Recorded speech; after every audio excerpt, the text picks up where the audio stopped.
What's up, snake fans? Dave Palumbo here for Muscle Serpents Daily. And guys, we got a busy day today. We're feeding today, frozen thawed. We're doing live feedings today to the ball pythons.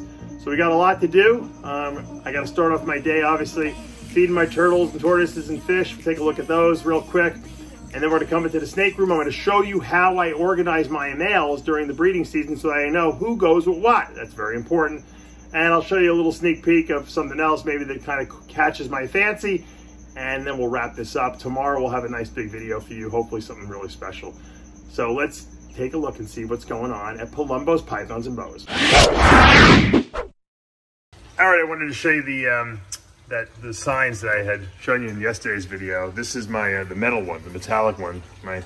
This is for the African spurred tortoise, or the sulcata tortoises. Really cool. I haven't hung this one yet. But if you look over here at my turtle ones, I stuck them using that double-sided tape I showed you yesterday, right on there, right on my turtles. I got this stuck right here on my fish tank. It's holding really nice. That double-sided tape I showed you yesterday in yesterday's video. For those of you who asked me about my fish tank, you can check out my Muscle Fish channel, but there's my discus fish in the back. They kind of hide it. Beautiful angel, panda angel, not a panda pie, panda angel. And all my live plants have been growing so well that I actually have really screwed up my tank in a sense, because I made this beautiful planted aquarium that is growing despite, myself, because sometimes whenever I try too hard with plants, they never grow. This is growing so I have to trim it back and throw stuff out, because I don't even know what to do with all the plants that I'm producing. But the discus fish love to hide. I realize that the more plant cover I give them, the more the opportunity they have to hide.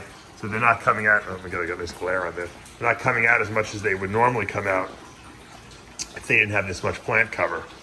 So I'm kind of like in a conundrum if I should actually pull some of the plants out of there, but nah, they're so beautiful, I don't care, I'll let the discus hide.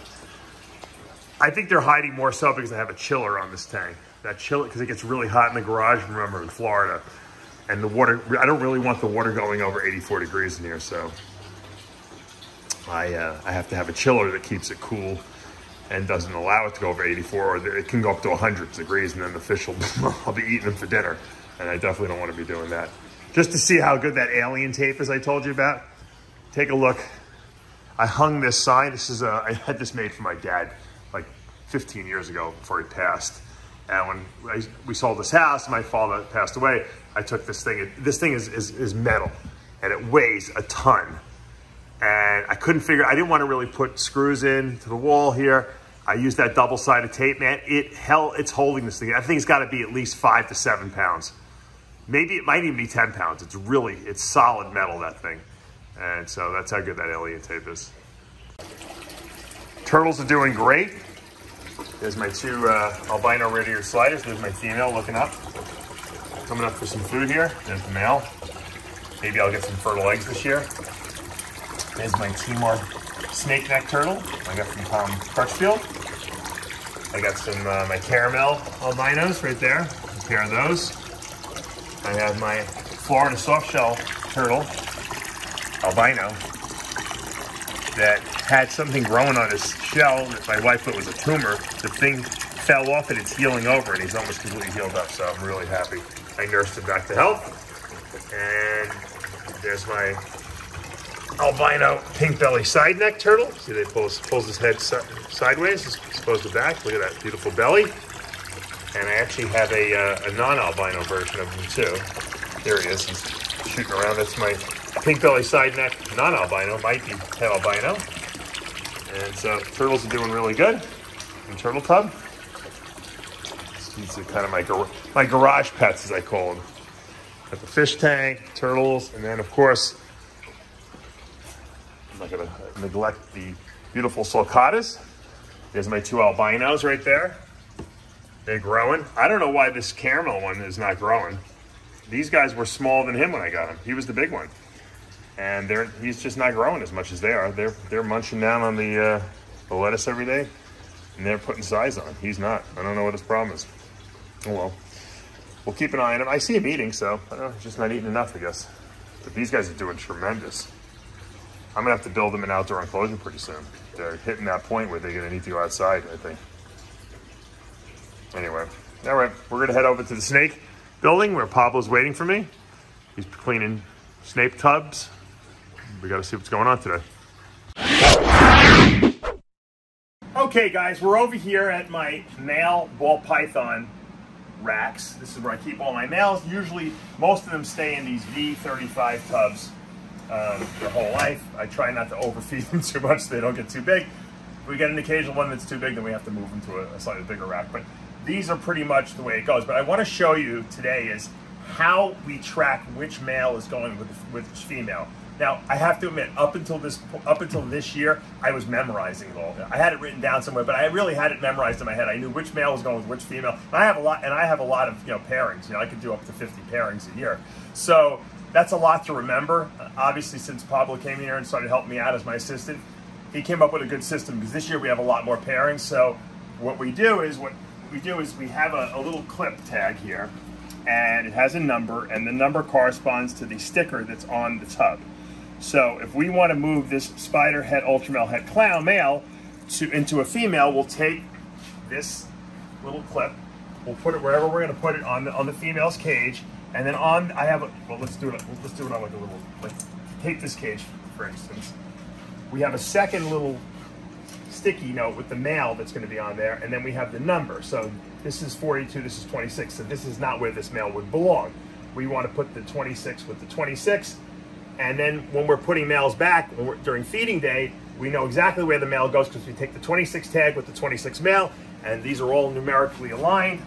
See, 23, 24, 25, 26, and we go right in here, we put the tag back, we put the male back. And this way we can keep track of which male is going where. If I want to see which male I have in with the female, I can look right on the tag and I see which one's there. It makes life so much easier, okay? Especially if you're trying to figure out where the male is, because a lot of times I'll go to the female's cage and I'll go over here. I'll say, okay, I want to pair up this ultra male head clown. Where's the male? I got to go now look for the spider head ultra male head clown. I don't know where it is, but I see number 26. I go to number 26. Oh, here it is. It's right here. It's in this tub. So that system makes it way easier. I know a lot of people. Some people use computer stuff where they scan stuff. It's too much, it's too laborious right now for me to do that. We just don't have enough time between cleaning and moving things around. And so I think that as long as this place doesn't burn down, or we don't get a massive flood in here, which would probably wipe out everything anyway, we're gonna be good. So this is a great system. I gotta thank Pablo for setting this whole thing up. And then, like I said, we're always trying to perfect things and make things a little bit more organized so that we know what's going on. I mean, I'm obsessed with the animals, and I know Pablo's starting to know all my animals too, but you can't remember everything, so it's nice to have a fallback. Plus, we have a book. In the book, we put all the pairings. This way we know who's being bred to what. Obviously, the season just kind of really started, so we just started early pairings with females that didn't go last year, or ones that are just ready to go that I didn't breed last year. And then the ones that did breed last year, I'll probably wait till later into November, maybe December 1st to pair those up. So we got early pairings, which will kind of break the season up a little bit, so we'll get some early eggs, hopefully, and then we'll have a second wave of eggs. Just because we have so many snakes now, it's a lot harder to kind of have everything happening at one time. So this is going to make it a lot easier. Hope the system maybe gives you guys a little idea of how you can organize your snake room. If you start when you first start breeding, you only have 5 or 6 snakes. And then you build on that, you did it right from the beginning. I had to go back and retroactively, enact it, which is fine, it works. But try to have, like I said, I have all my males right here, so I know where to get them and find them, and they're all numerically tagged. And if we're gonna add another rack, we'll add another bunch of numbers. The great thing is that the numbers go to infinity. We can never run out of numbers, as long as we still can find the stickers with the numbers on them, which if you go on Amazon, you can find anything these days, right? It's all good. All right, so I talked about the breeding season being here. We're feeding today, and these guys didn't get fed because they are locked. That is a really nice lock. This girl should have gone last year. She's a pastel Enchi head clown. So I threw a male in with her. I thought maybe she was, gonna lay some eggs, and she's obviously just, growing follicles. And she's gonna go early this year if she goes. Obviously that's a nice lock right there, so hopefully she will. This is a banana pastel Mojave clown that's also 100% head hypo.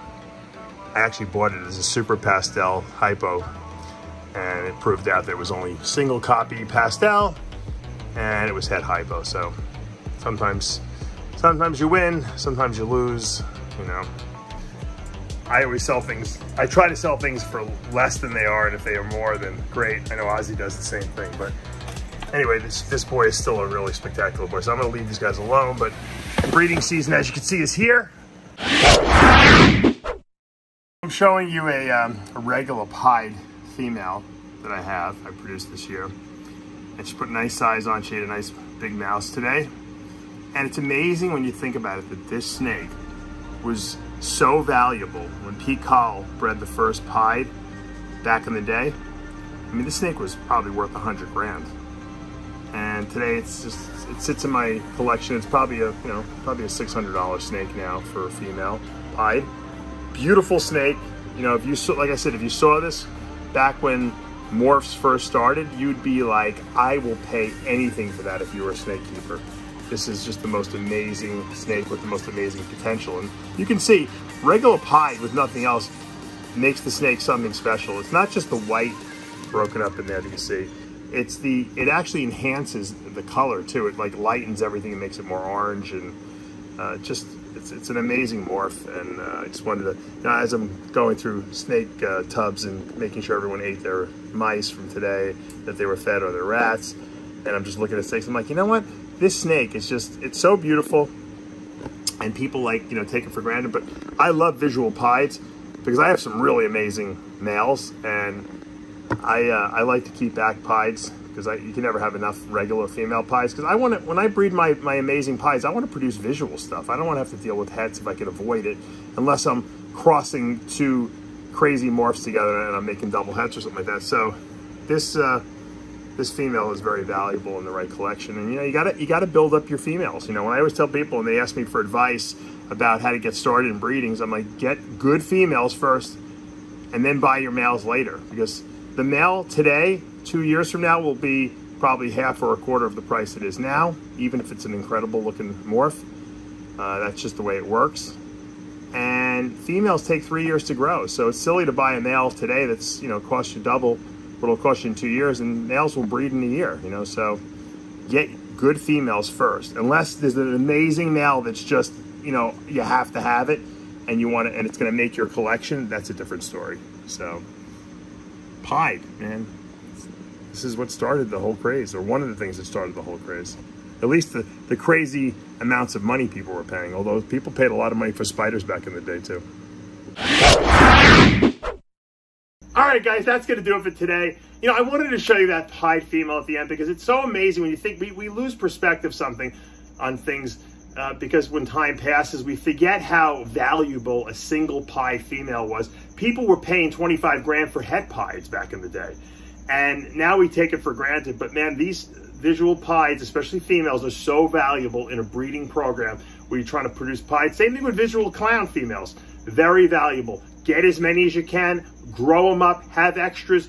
You could always sell them. You know what a breeding, you know, female pied goes for? At least $1,500. So you can't go wrong if you spend $400, $500, $600 on a snake that becomes more valuable as it gets older. So I always tell people, if you can do it and get deals, maybe buy multiple females and just put them in your rack and grow them up.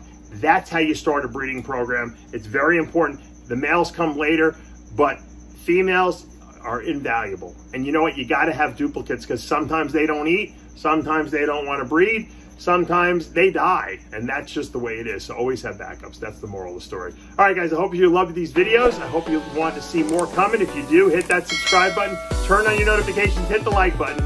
I'll see you back tomorrow morning.